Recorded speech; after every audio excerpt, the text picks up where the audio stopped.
서울 경기에 많은 비가 내리고 있습니다. 이 비가 내리고 주말까지 살짝 더웠다가 다음 주 초쯤에 이제 가을이 본격적으로 우리 앞에 펼쳐진다고 합니다. 이렇게 또 가을이 가는군요. 이렇게 또 여름이 가는군요. 네, 2025년 9월 4일 목요일 김용민 브리핑 시작하겠습니다.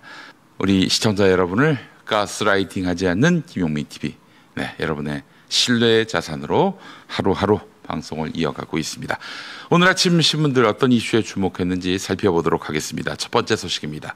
검찰 개혁을 둘러싼 더불어민주당의 논의가 다시 뜨겁습니다. 민주당은 어제 의원총회에서 중대범죄수사청, 이른바 중수청을 행정안전부 산하에 설치해야 한다는 쪽으로 사실상 의견을 모았습니다. 법무부 산하에 설치하자, 이런 주장도 있었지만은 민주당 의원 중에는 단 한 명도 없다, 이런 보도는 또 한겨레에 실렸습니다.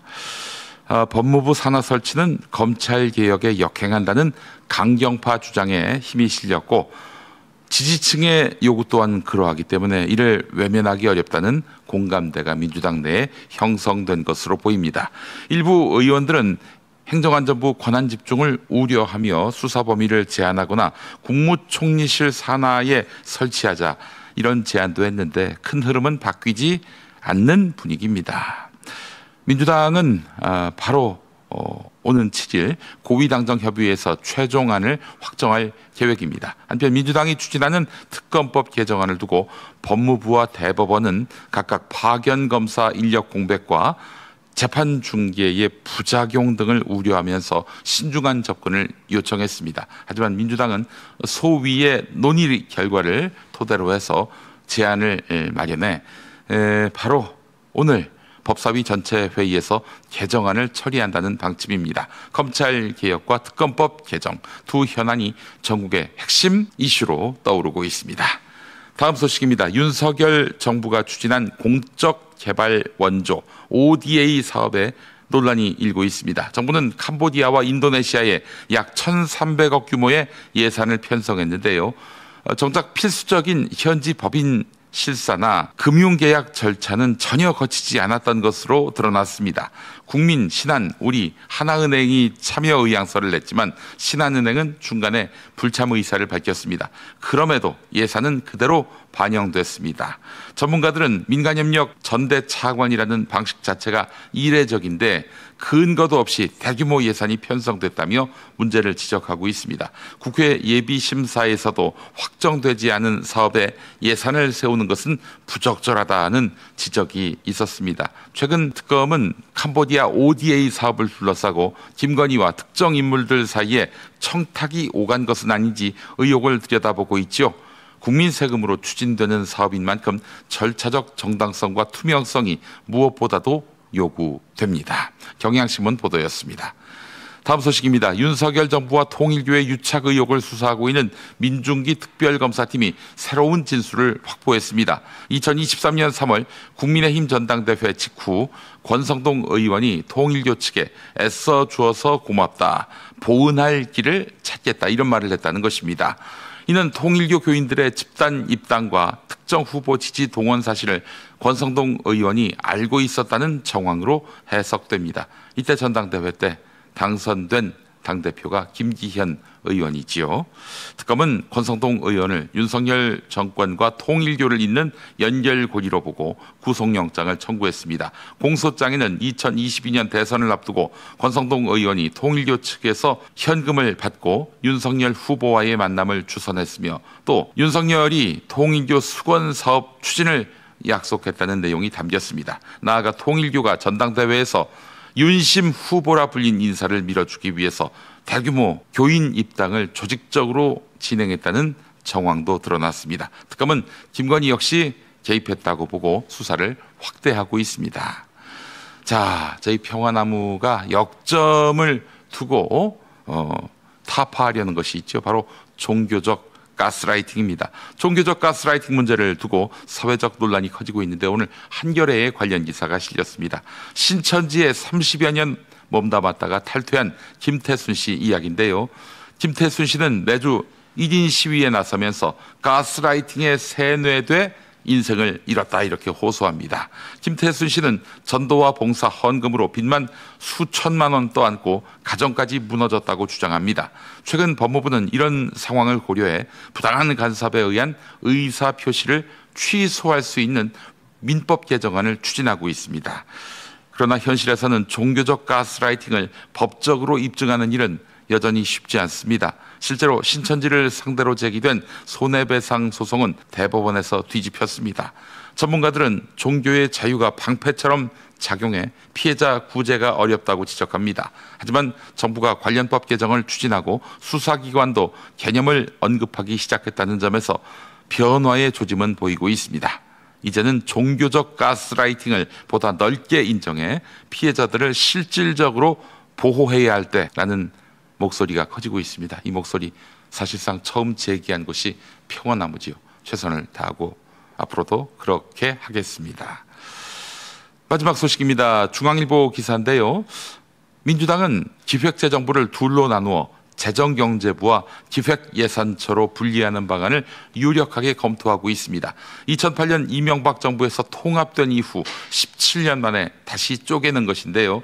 금융위원회는 정책 기능을 재경부로 넘기고 금융감독위원회로 이름을 바꿔서 금융감독원과 금융소비자보호원을 산하에 두게 됩니다.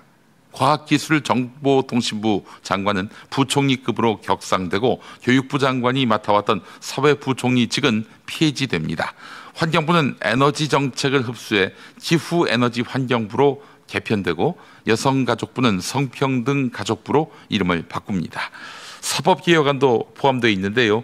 검찰청은 폐지되고 기소를 전담하는 공소청과 수사를 담당하는 중대범죄수사청이 새로 설치되는 안을 민주당이 마련했습니다. 다만 중수청을 어느 부처 산하로 둘지를 두고 의원들 사이에서 행정안전부 산하로 두는 것이 맞지 않느냐 이렇게 뜻이 모아지고 있는 상황입니다. 한편 방송통신위원회를 대신할 방송미디어통신위원회 신설안도 논의됐습니다. 자, 말씀드린 대로 민주당은 오는 7일 고위당정협의회를 거쳐서 최종안을 마련하고 이달 25일 본회의에서 처리한다는 계획입니다. 네, 오늘 신문들 주요 뉴스 살펴봤습니다. TV뉴스는 어떤 이슈에 주목하고 있을까요? TV뉴스 리뷰 함께 하시죠. 열병식을 바라볼 천안문 막루에 시진핑 중국 국가주석, 푸틴 러시아 대통령, 그리고 김정은 북한 국무위원장이 가장 먼저 등장합니다. 시 주석 오른편엔 푸틴 대통령이, 왼편엔 김정은 위원장이 자리했습니다. 坚决反对一切形式的霸权主义和强权政治。 새 정상은 막루 중앙에서 나란히 열병식을 지켜봤습니다.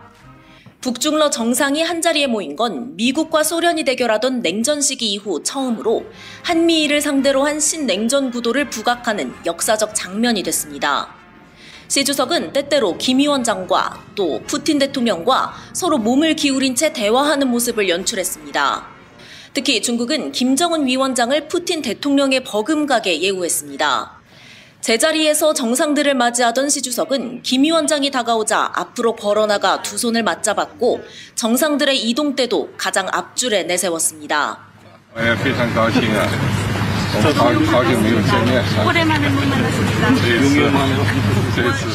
이번에 첫 선을 보인 신형 대륙간 탄도미사일 둥펑 60일.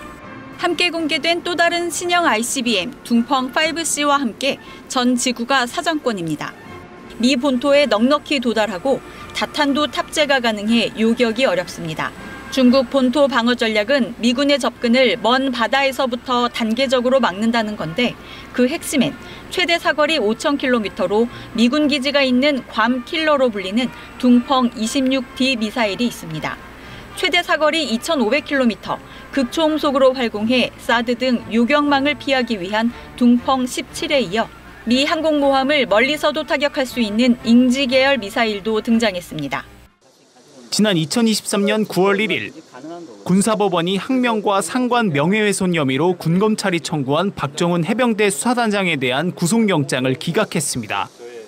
꼭 저의 억울함을 잘 규명하고 특히 고 최상병의 억울함이 없도록 수사가 잘 될 수 있도록 힘쓰도록 하겠습니다.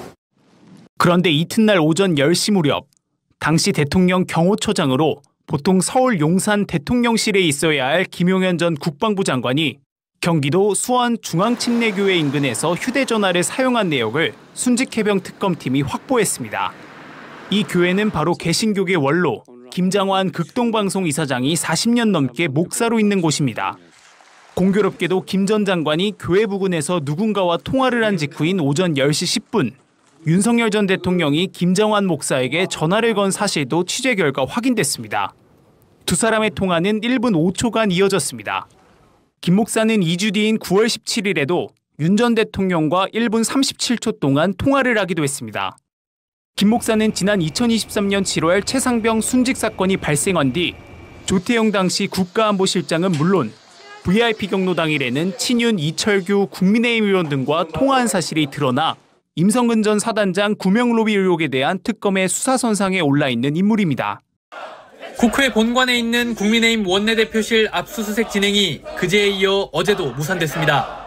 추경호 전 원내대표의 계엄 해제 표결 방해 의혹과 관련한 압수수색이었는데 국민의힘 의원들은 야당 말살이라고 반발하며 긴급 의원총회를 소집하고 영장 집행을 막아섰습니다. 특검팀은 원칙적인 절차에 따라 집행하겠다면서도 국민의힘과 계속 협의하겠다고 밝혔습니다. 또 계엄 논의가 지난해 3월부터 시작된 걸로 보여 추 의원이 계엄을 인지했을 가능성도 배제할 수 없다며 추 의원이 원내대표에 선출된 지난해 5월부터 최근까지 영장에 적시된 기간만큼 압수수색이 필요하다고 강조했습니다.